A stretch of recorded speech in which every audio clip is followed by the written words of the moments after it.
It was only like about 20 acres up there on the top of that hill. Yeah.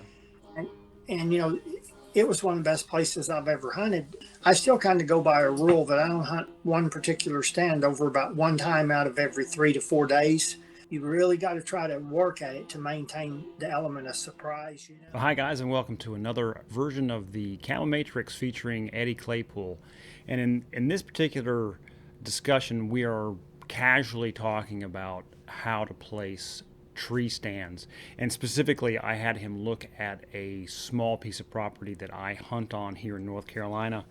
And at the end of the video, I'll actually throw in a link to the non-published video. It's available to watch, but I'll throw in a link so you can actually watch what Eddie watched and see how I kind of walked around a property to identify certain things. So here it is, just a casual conversation with Eddie Claypool, bow hunting legend. Now, did you? And I'm probably gonna share the video that I sent you, where I'm just walking through the woods, and Right. so I don't know if you kind of got to see that Yeah, and also see how that map was. sure. But it's a small property, and the reason why I kind of thought it would be a good one is because a lot of guys Uh, don't right, have these massive properties, and especially guys that are on the East Coast. right, There's a couple things that are much different than Western hunting or even right. Midwestern hunting, is that the properties that they're hunting are very small. Yeah. I, And I know guys that are hunting 10 acres. I was just on 5 acres today. This is when I was on the phone with you and I was halfway in a yeah, septic tank. The back part of this property has a really good trail, and I've been there in the middle of the day, and it's only 5 acres, and they're bedded down in briars that are there. So it's almost like, there's a 5 acre parcel that you could actually mm, hunt in if you really wanted to. Wouldn't be the right, most serene and escape from reality, but it would you could still harvest something for your freezer if you wanted to. yeah, Not going to be It won't be massive, but yeah, that property's 14 and a half acres. But it's got the 100 acres that I mentioned in that background. That's yeah, all pine tree, and they're all short, so they're right, 5-6 feet tall. So it's got a long time to sit there and grow, but it's good cover. It's not great food for them, but I right, still think that daytime movement is minimal throughout those pine trees because the cover is just not there up top, and so right. they'd be directly in the light and directly in the heat. So I'll throw that up on the screen for people to look at. Uh, Yeah, so in so they can kind of see what that terrain looks like. But when you looked at it, you saw how I started out kind of in the belly of it, right, and that was kind of where we thought that would be the best place to start out. But as I sat there throughout part of the season, I got to see them kind of further away from where I was, and I had them coming in from the other area that I walked into later, where they had all those little bitty rubs and a couple of scrapes up there. right, So when if you had to hunt a small property like that and you don't have a lot of access, I kind of laid out how I'm getting in there and what my plan might be. How would you approach hunting something small like that? right. Yeah. Well, if you recall, even that place up in Kansas that my daughter had, it was only like about 20 acres up there on the top of that hill. Yeah. And, and it was one of the best places I've ever hunted. And I never got off of that 20. Everything around it helped feed it. And, small properties can be really good if they're in the right place, if they have the right properties around them. And the keys on small ones are usually keeping the deer from getting educated to your hunting and your coming and going. And so you got to really work out a good approach. And a lot of times I wouldn't hunt them until the rut. That way I was getting a lot of deer that were coming through that weren't locals. They weren't already deer that I might have educated in October and kind of wised up, bucks that'll kind of wander through. And I like to set from, early November to late November if I can, especially a lot of guys work, they only have a day or two a week to hunt. I like to set all day long. So get in there before daylight as quietly and unobtrusively as possible. take a lunch, sit all day, because I've killed half of the bucks I've killed over my lifetime from 10 in the morning to 2 in the evening during the rut, during the peak of the rut. So, you know, that saves a lot of in and out and a lot of educating of the deer. When you're hunting on a small property, you really got to try to work at it to maintain the element of surprise, you know?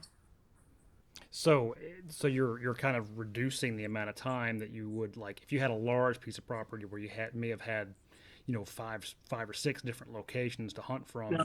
and by being able to pick and choose, then you're not letting them know. So you're kind of spacing your sit times out on a smaller piece of Yeah. property. Um, Hmm. And you can't hardly, if you're on 10 acres, you'd be hard pressed to get two different stands on each end of that, depending on how it's shaped. If it's square or long rectangular or whatever, you might get farther apart on a rectangle. But I mean, it's hard to come and go and hunt all day with, especially with, you know, if you do it all the time. That's the key, which is my problem, because I would hunt 7 days a week. So I would have a problem with that. A lot of guys won't. They've got to pick and choose their battles, a day here and a day there. And that's great. Really, in a way, don't fret over it, because one day, one good day is better than five mediocre days, you know. Get in there before daylight when the wind's right. Get in there early, get settled by long before shooting light, and stay all day, you know, and you'll up your odds drastically. If you hunt one good day every seven, you're better than hunting three or four and educating them and running them off and scenting them down and goofing the place up. so that well, that kind of go well. Two different things. Like well, with a big piece of property, if you had five stands in there and you Mm-hmm. only hunt one, you're just going to educate everybody on that one stand, even though you've Right. got multiple ones that they may be passing by. But the other Yeah. thing would be so like let's say you're on a small piece of property, it's probably good to have it two access points to a stand Right. because you don't Yep. know which way the wind, and specifically on that particular one, the wind can really swirl around, and it can be going one direction in 1 minute and one in another direction in the other. Right. And so at least two access points to each stand. And I mean, you probably do that on a lot of them anyway, no matter where you're at. But I think Yeah. it'd be more critical there. Yeah. Even on the bigger properties where I've got five or six stands or eight or 10, I still kind of go by a rule that I don't hunt one particular stand over about one time out of every 3 to 4 days. I give it a rest in between. I like for my stand, I don't like the deer, especially the local ones, the does and the smaller bucks that hang around the stand. I don't want them to get used to me being around. I just, I like to hunt dumb deer, I say, and the dumber they are, the easier they are to kill. Once you get a whitetail pretty educated to your comings and goings and where you're hanging out all the time, he's gonna he's gonna not give you much to look at during the daytime. Now, would you ever um, hang a stand and hunt it the same day, or do Oh you? yeah, yep. I've done that a lot. I've walked through places, and like that spot you was at today, you saw that trail in the back of it. Sometimes you'll be doing something and you'll blunder into a spot. You may be out scouting and you might be doing something else. But when I've seen spots at the minute I blundered into them, I knew they were good, and I would leave. I would quickly look around, get my bearings, figure out where I'm going to come and go from and what wind I needed, and maybe look at a tree or two there in the immediate area. But I have literally walked in like a day or two later in the dark of the morning and just literally picked a tree that I'd never prepared or been in the dark, and climbed it and got in it and sat. And I killed a like 160 some inch buck one morning at 9:30 a.m. in a spot I'd never hunted before in my life, had done no preparation for. I walked in the dark, got up in a tree in the dark, raw, not, you know, and that ain't easy. I don't necessarily recommend that to people. That's not necessarily the way to go about it, but I have done it numerous times. I've done it numerous times where I would go in and put a stand up, first hunt, do it real quiet. I mean, I might take 30 minutes to get up the tree just to make sure I'm being quiet and get the stand hung quiet and get in it so that at 30 minutes later it's shooting light, everything can be good, you know. And Yeah. you do that enough, that element of surprise is in your favor. It's it's more than happenstance that works out a lot, that you kill something on your first set. A lot of times, when maybe you haven't set a spot for 2 weeks and you go back and boom, you set it and you have a really good hunt. There's some reasons for that. Yeah. So now, like on a small property, or I mean, Mhm. really any property, but it'd probably be more key on a small property. If you were to walk one, would there be any terrain features or uh, tree features or anything Vegetation. that yeah, Yeah. vegetation that would kind of scream for you to put a stand up? Yeah, the edges of stuff, like a lot of places, even in big, fairly thick wooded nasty areas, if you are attuned to what you're looking at, you can find what's basically edges. uh, Maybe there's a big timbered area, and then there's just a half acre somewhere that it's more transitional of a woody browsed field, a kind of brushy field. Well, you could call it a bit of, it ain't a clearing because it's still real thick, but the vegetation changes. Maybe a half acre there, there's not any big mature timber right there. It's kind of an opening that's grown back up in brush. Yeah. Edges, deer live on edges. They like edges, field edges, wood edges, or something as subtle as a wood in the middle of woods, maybe just a brushy area or a brushy ravine. An old stream runs through there, and the edges of it will be real grown up and thick out for so far. Those kind of features like that are what deer travel. They go along edges, and the other thing that controls their movement is topography. Like if there's a deep ditch, it goes for 100 yards, and yet up at one end of it, it kind of peters out real quick.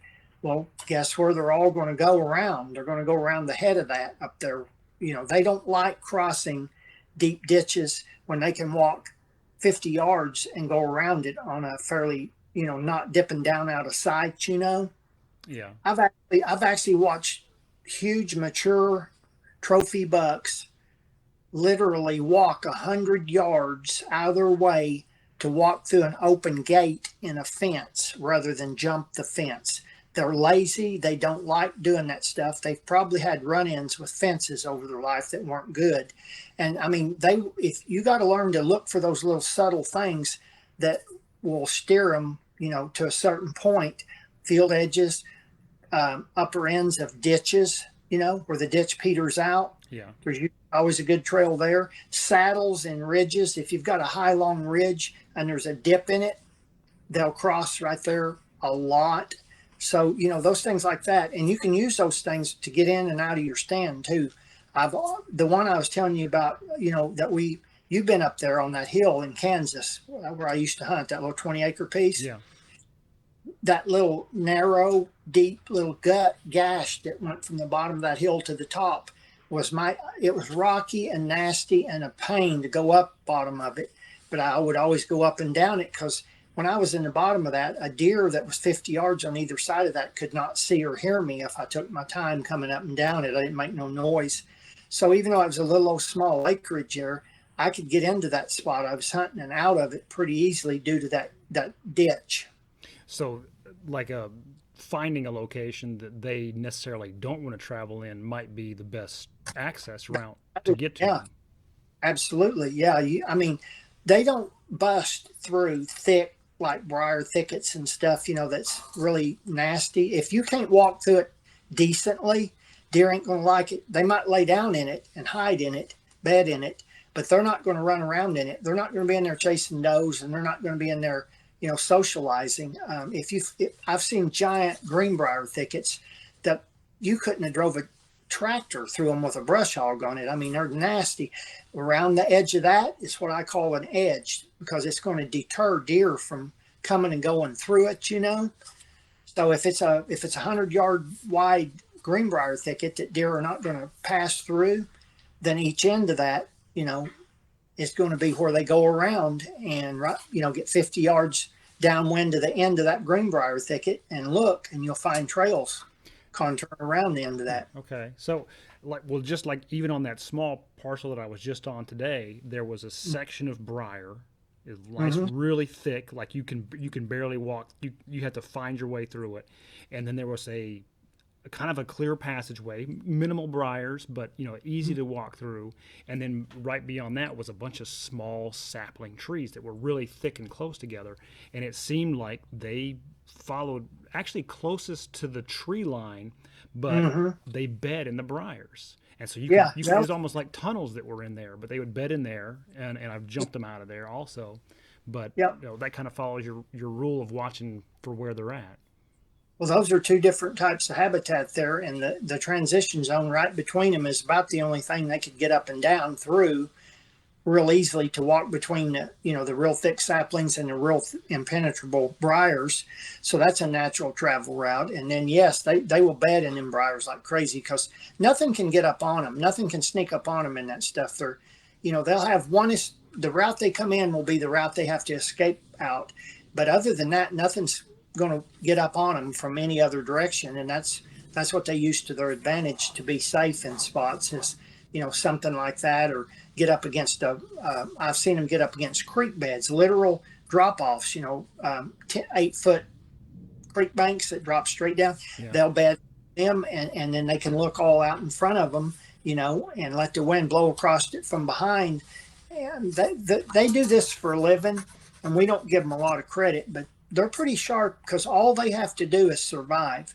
And if they don't have to think about nothing like we do except survival. They just have to survive and eat. And other than that they don't have to think about the Yeah. bank account. Yeah. That Yeah. other, I like to say they don't have anywhere to be. They're already there. they're every moment they're alive is spent keeping their skin on their hide and keeping their belly full. And so if you look at it from the point of view that if you walk through the woods and think about just those two things, you'll figure out pretty quickly how to read deer habitat and then put it in conjunction with your sets and what you're seeing. And then, you'll become savvy and things will start going your way. So, do you have are you looking for a certain type of tree or certain tree that has certain features for you? Or are you just picking the best one for the location? Or does that come into factor when you're picking the tree? Well, I've often said that finding the right tree in the right spot, that's two different factors that got to come together. Usually you will find the right tree, but it ain't in the right spot. The perfect tree you want to put a tree stand in and set in, and you go, man, that's just excellent, but it ain't no good because it's in the wrong spot. Or you'll find the right spot and there isn't a tree there. You can hardly even get a tree stand in. I've had to put tree stands in trees that I dare anybody would have tried it. I mean, I've went through literal 1 to 2 day maneuvers just to try to get a tree stand in a tree. I've put them in the top of black locusts that have the big 4 and 5 inch thorns on them, Yeah. and I've literally spent a couple of hours sawing just the thorns off of the trunk of the tree and up a limb to where I could get up there and get a stand hung.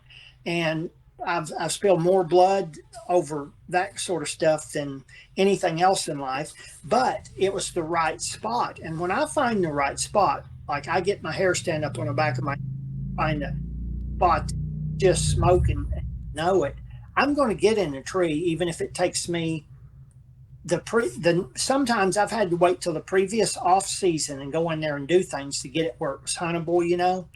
I would find it, not be able to hunt it right then in November maybe, and have to wait till January or February and go in there and prepare it and hunt it the next year, which I hate that.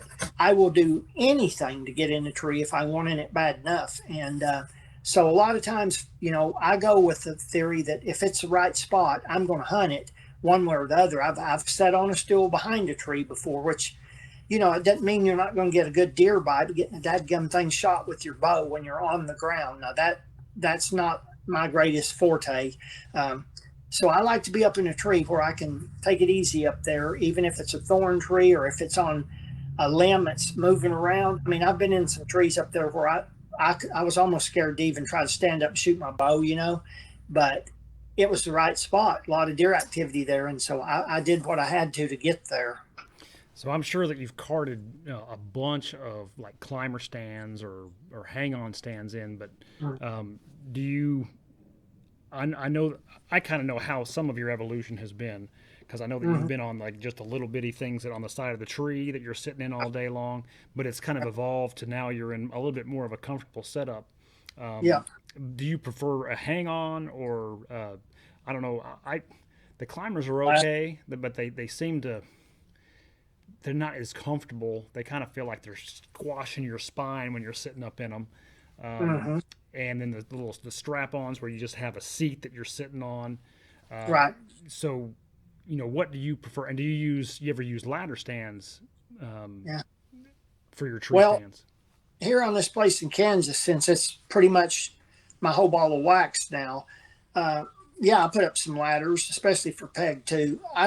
I'm not a ladder stand fan myself, um, but on a place you're going to hunt regularly and repetitively and for a long time, yeah, put them up. The deer get used to them, and it just saves taking stands up and putting them down.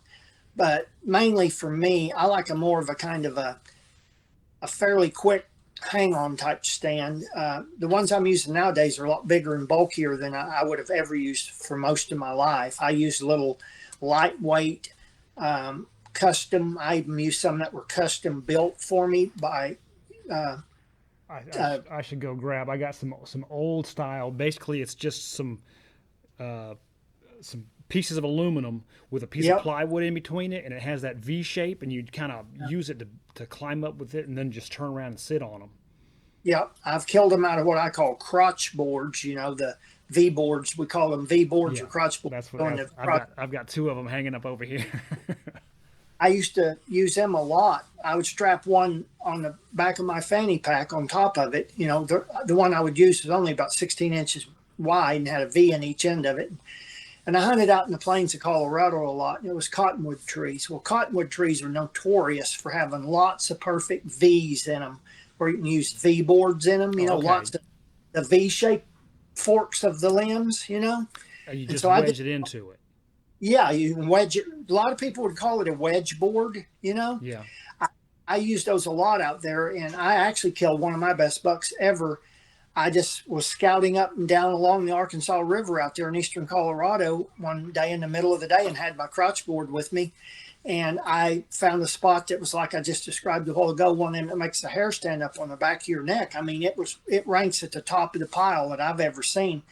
And the minute I walked into it and looked around, I said, okay, I have just found paradise. And I looked and there was a cottonwood there, and I climbed up there and wedged a V board in the deal and sat on a limb and kind of put my feet on that thing. And within less than 1 hour, had a 170 class buck walk by and kill him. So, Yeah. you Now, have know, you? I'm sure you've seen them, but have you messed with any of the saddles? yeah, I tried him a little bit. And at my age, I've kind of lost a lot of interest in experimenting with new stuff. That used to be my favorite thing for 20 or 30 years. Anything new, excuse me, that hit the market, I wanted to try it and see if I could make it work for me. And I went through gear after gear of every kind, from, the bow stuff to the stand stuff to the clothing, you name it. I love to mess with new gear. And I piddle with these saddles a little bit, but two things. Number one, I've lost a lot of interest in perfecting new gear. I don't want to put out the time and the energy. And the main reason I don't like the saddle is because I don't run and gun anymore. My running and just going into properties cold turkey and hunting them from day one on isn't happening. I don't know that that's even available to much of anybody in this country. The era I lived on, you could drive around, get permission, hunt properties. I was always doing what I call run and gun all over different states. I'd just take off and drive to a state, go to an area, knock on doors, get on properties, scout them, jump up in a tree with wedge boards or little custom quick hang-ons. And them saddles would have been excellent for me back in my day. I would have lived in them. But now they're they're not as comfortable as a lounger, you know, Yeah. and they're for, to me, the only real reason I think a person would want to use them is run and gun tactics, where um, you're not wanting to carry stands around. You're out scouting. You want to jump up in a tree and hunt it when you find a spot. That would be great. But at my age, I don't find much call for that, and so I haven't used them myself. Yeah. I've I've thought about it, but um, I might have to experience in order to really either say yes or no. Just because I'm over 50 now too, so sitting up and being up in the tree and kind of propping my legs to hold myself out, and of course Mm-hmm. then the other option is if your legs get tired, then you can put your knees against the tree, and Mm-hmm. it doesn't seem as though I won't be able to be up there fidgeting just to try to keep myself comfortable. But I'm speaking out of with no experience, so I don't Well, know. you're speaking from a person that's 50 plus, and I'm telling you, somewhere there around that number, which is around about 50, give or take 5 years either side of it, usually it's when everything starts changing. Everybody's attitude, what they're doing, what they like, how they go about doing what they're doing starts changing. And there's two age groups of hunters. There's, to me, I call them the, run and gun prime of their life guys, and there's us older guys. And so, I think mainly the young guys use the saddles, the running guns, and the people that are 10 foot tall and bulletproof, they can hang on the side of a tree for 10 hours at a time and not be miserable. That's not me. Uh, and I'm more into comfort now as I get older, and I'm not nearly as much into having to kill something. I'm not as trophy minded. I'm into fun. And so when I go, I'm going to be Yeah. comfortable. And the saddle, you know, I can't say because I haven't spent 10 hours in one in a tree, but from what I did with them and experimented with them, they were been for me about 30 years ago. Yeah. I would have, yeah, but not now though. Yeah, No. for me, I think of all the stands that I've got, um, I like something similar to what you're talking about, the bigger, wider ones with a fold Hmm. down seat. I don't have Right. the arms yet. I don't have like the arms on the side yet, No, but I don't have, yeah.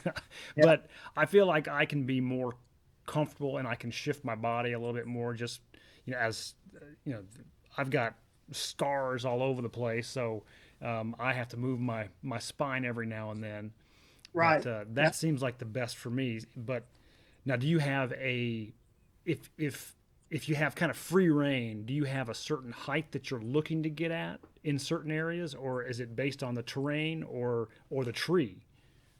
Well, that all that comes into play, but on average, if you're asking as an average, that is an answer that has definitely changed in the last 20 years. I used to get so high that I'd freak people out. I mean, I wanted to be up there to where I thought my scent and my movement was just totally out of much of the deer's reach.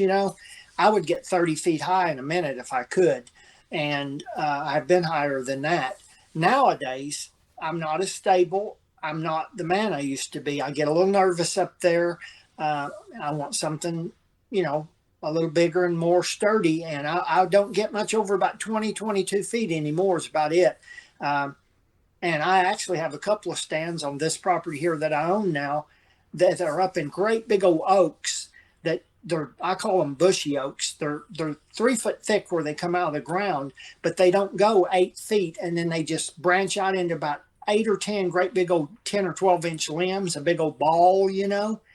And if I can get up in something like that where I am broken up completely against the sky, I'm not against the sky, and I have other big objects out even in front of me and all around me. I've got some stands here that I guarantee you I'm not positive that they're 12, 13 feet off the ground, you know.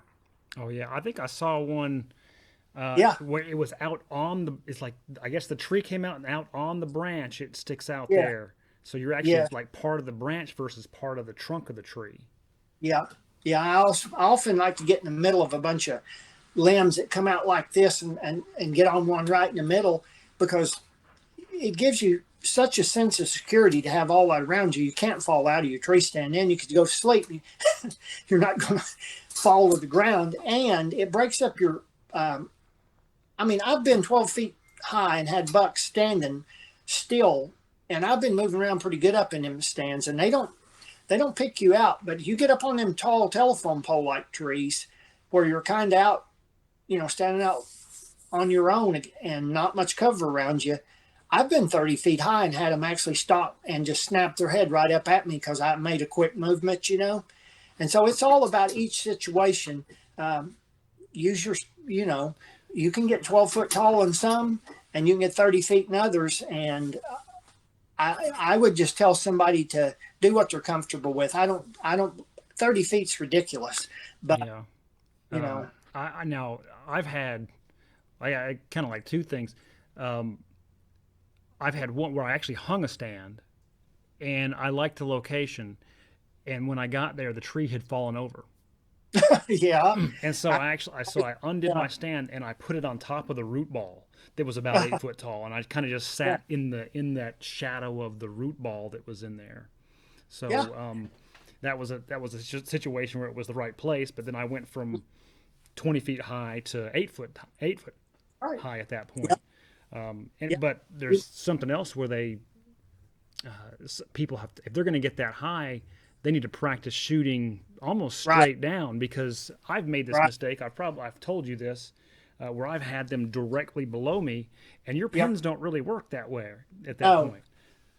So that's another whole learning experience. I mean, if there's anything that you can learn the hard way, I've spent a phase of my whitetail hunting life learning it the hard way, and I mean that was one of the phases. I mean, when I used to get that high, I had to finally, after missing them and being extremely upset, I had to finally just go home, make a place where I could get 30 feet high, put my target 5 yards from the base of my tree, and shoot with my, like say, my 20-yard pin, and learn where it was hitting and learn what I had to do to compensate for what you were dealing with, which to me has always been, when you're shooting down at that steep of an angle, you always, your impact point is always way higher than what you think it's going to be. oh yeah, Like if I had a 20-yard pin that's shooting horizontals, hitting dead on at 20 yards, and I had a deer standing 5 yards from the base of my tree, and I was 25 feet high shooting down at it, I'd probably drop my 20-yard pin 3 to 4 inches lower than where I wanted to hit. yeah, And that comes from just having practice doing it. And it probably applies the same thing shooting off the side of a cliff in a mountain. yeah. Well, But I mean, that was what happened with me. I mean, I was in a stand and I could have jumped on top of the deer, and mm-hmm, I couldn't believe that I missed him. yeah. When he's Oh, directly yeah. underneath me. That's what sparked that to where I actually practiced shooting um, those vertical shots, because I'd have them Yeah. directly below me. It's one of the toughest shots you'll ever be faced with. In your mind, like you said, you picture that it's a gimme. It ain't. It's probably the hardest shot ever. I bet there's been more deer missed and wounded over being too close than too far. Because, I mean, how many days are you going to go till pretty soon one of them's a whitetail is going to be standing under your tree that you want to shoot? Yeah, And I've blown it on some big ones over that. I had so much heartache over that boy, I'm telling you, I one year I got to the point I'd missed two big ones over it, and I said this has got to stop. And so I just shut the whole world down and practiced that and figured out and learned what I had to do to make it work. And once I got it lodged in my head to hold low on those types of shots, and I knew about how far to drop my pin below normal, I started. I shot one time. I actually have it on video. I videoed it myself. I was back in the day, 8mm digital cameras. I was videoing a lot, and I had a buck come up and stand. I video him through the rungs of the stand. He's like 1 yard from yeah, the base, and I like to not even could shoot that straight down. I had to get out on the edge of my tree stand and lean out and shoot down, and I shot right through the top of his back.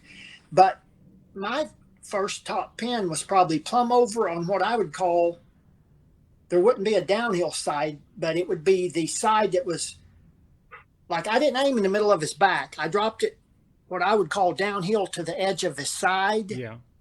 and it hit the center of his back. I knew it was going to hit way above. I call it above, but when you're shooting that straight down, I don't know what you call that angle, but I shot like almost like with my pin on the edge of his side. So you were past vertical, like, Yes, past vertical on him. Yeah. yes. I knew that if I put that pin right in the center of his back, I was going to shoot on the plumb out on the outside edge of his rib cage, right? Yes. Yeah.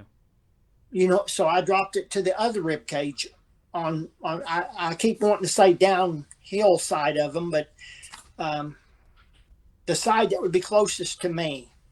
Yeah. Yeah. Yeah. Closest to the tree, Yes. and kind of away from his body. Yeah. And there's some kind of physics and different things involved in all that, and that angle and that shooting and the stuff like that. Because I mean, my 20-yard pin at 5 yards horizontally wasn't hitting that far off. It was only hitting about like inch and a half high. But when you shoot straight down like that, if I shot it straight down, it was like 6 inches off, 5 to 6 inches off. Yeah. Yeah. I think it's like in the theory is if you're shooting, and I'm not. This is the thing is I don't know if it applies to a vertical shot. So if you're shooting straight from this point to this point, and it's 20 yards, but then you drop a vertical some vertical distance from that shot, then all of a sudden that distance changes, and I think is it shorter? It's longer, so it's a longer shot because from this point to this point versus from this point to this point. But I think you have to factor in drop, and off the top of my head I can't remember, but I wonder if that has something to do with it. Yeah, but from the theory, realistically, the theory you just gave is that you would hit low because it's a little longer distance. Yeah. But the way it worked with me, and I'm a weirdo, and probably people are laughing at this, but it was the opposite with me. When I'd shoot straight down or real steep, I always hit way high, and that's actually what it is. So like so now I can remember. So when I'm ranging something.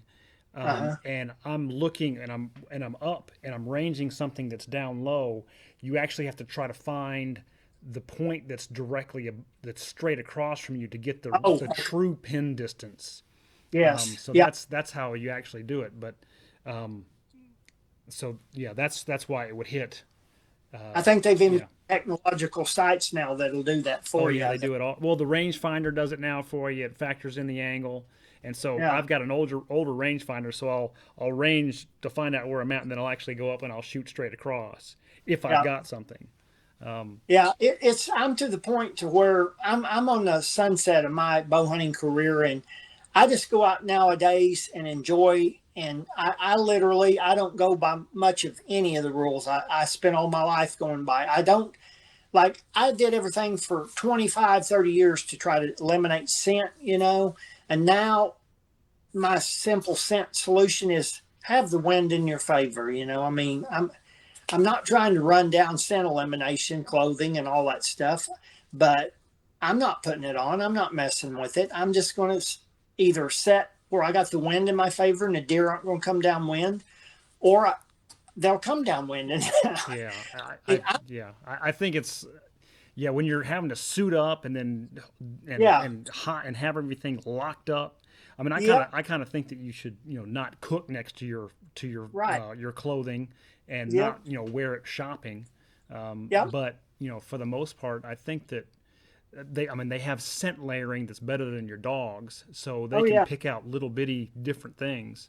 I think I read a book once where a guy was talking about he had cleared a deer lane so that they could walk through, and he had walked in and he took a stick and he threw a stick and he kind of was like, man, I shouldn't have done that, and he threw a stick kind of in the area that they were coming into because I guess it was just in his pathway.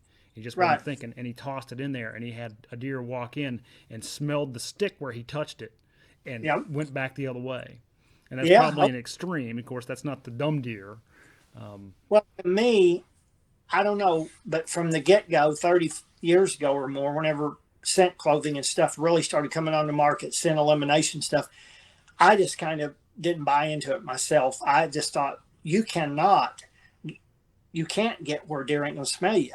And if you eliminate 95% of your smell, 95%, that 5% still gonna kill you. Yeah. And you know, I went through a number of years where I would spend a month before season eating no meat, become vegetarian.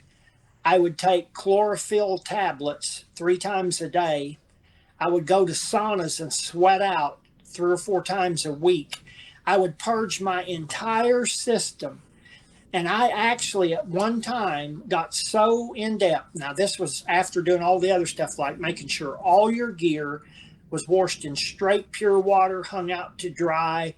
I mean, I was doing everything that a human can dream of. And I was going through rituals that would almost drive you insane. And I literally got to where I almost could beat a deer. I literally could almost not be smelled. And when they did smell me, it would be so faint to them that it wouldn't freak them out. A lot of times, I have had deer stand 20 yards downwind of me when I was in that state and catch a few little bitty whiffs of me and kind of look around and get a little nervous and maybe alter their behavior just a little. But you know, when you're smelling normal to a deer and it's 20 yards and it smells you, its brain just explodes and it usually runs off, right? You know? Yeah. So I got away with murder for a while, and I was pretty good at it. And then at the end of the day, though, I wasn't killing any more deer then than I did by just making sure that I hunted with the wind in my favor. Mm-hmm. You can take that for what it's worth.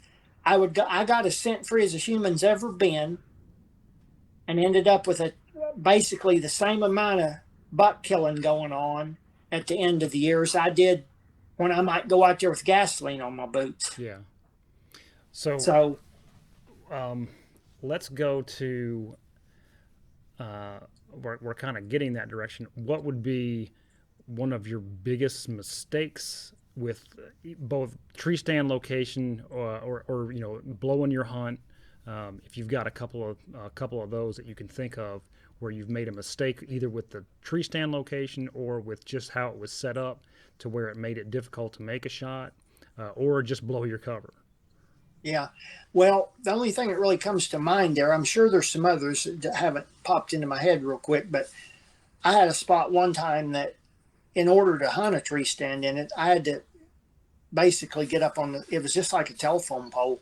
It was a tree that had died. It was dead. I shouldn't even have been getting up it, but I did because I would try anything. No limbs, no cover on it, and it was up on a ridge, and there wasn't any others close to it. And I knew that I'd probably be lucky to get by, and I didn't. I didn't get by. First time I set it, I had a really exceptional deer, 160-inch buck, come right in, and but I could not get the deer shot. I tried to get up and get the smallest amount of movement, and he pegged me in that tree, stared right at me, and turned around and run off.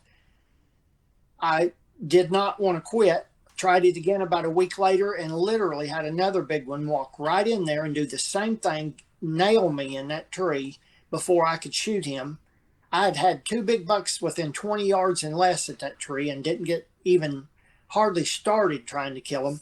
And so finally, I got desperate. And the only thing I could dream up was I'm skylined to the point of death here. I'm looking like a big old dark blob up on the side of this tree because the sky is kind of light and I'm just a big dark object up there. I went to Walmart and bought some of those light gray sweatsuit, the pants and the top that's light sky color, kind of light gray. And I took Ritz dye and made black streaks about 2 inches wide across them here and there to break me up. And I went back and sat in that tree. And actually, I didn't set. The next time I stood from daylight. Oh. Yeah, because I could get right up against the trunk. It was about 6 inches thick up there where I was at. And I stood up against that. And sure enough, it's one of the most amazing things ever. Another big buck come in there. And I seen him a little farther out this time than I did the first two. And I was stood up. And with that light colored camo on with just a streak or two here and there of black to break me up, he come on in and I got my bow drawn on him and killed him. And I could have And all three of them bucks, all three of them were different ones. They were all 160-inch bucks. And I could have, that's how good that spot was. I had to hunt it. You know what I mean? I had to hunt it, but it wasn't really tree stand huntable. But I pushed my luck and I run off two of the three. So I guess my point being, if I knew in my mind that I wasn't going to be able to tree stand hunt that, and I did get out of it with a buck, the third one, but that ain't really the way to do things. I'm sure I educated them too enough that they probably didn't come by there again for a long, long time. And so, if your mind and your spirit's telling you this ain't going to work, I've always found out that there's reason for that. Even though you want to make something work, if your brain's telling you this ain't going to cut the mustard, then don't go with it. Figure out something. Dig a foxhole. Do something different. I mean, if the tree ain't going to work, if it's not in the right place, don't throw a tree stand in it and just, burn two or three of your good hunts, running your deer off. Yeah. So if we were to pick 4 or 5 things that would kind of prioritize, picking a tree stand location, one would be, what would you think would be travel corridor or pinch point, finding something where they're traveling? To me, a travel corridor, that's the secret word for me. That's all I ever hunted all my life, mainly when I hunted during the rut. And I just hunted areas where I thought bucks were traveling between hot spots, Most people go find a hot spot, which would mean scrapes, rubs, and a whole lot of activity, trails and droppings and beds and all that.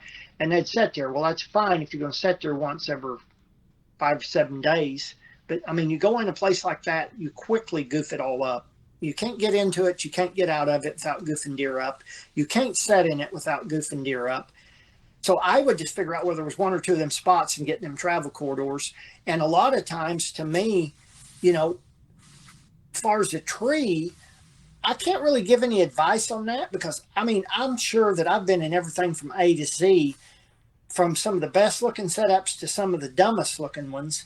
I've made some pretty dumb ones work.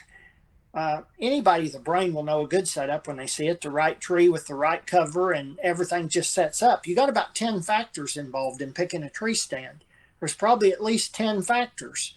And if you even can get 5 to 6 of those 10 factors to come together in one spot, you got a good spot. A lot of spots I've had, I couldn't get 1 or 2 factors to be right. Yeah. And I would still, like the one I just described, there wasn't much right about that spot for me to be in it. It was right for the deer. They were going to be by there. But for me to get in it and kill one of them out of the tree, I had very little going for me, and I barely pulled it off. But, if you tried to sit down and write down the 10 main factors picking a tree stand, you could talk for an hour just about those 10 factors. Well, guys, thanks for watching. If you've got any questions for Eddie, if you want him to cover any specific topics or to get into a little bit more detail on certain things, be sure to make a comment below or contact me through the camomatrix.com.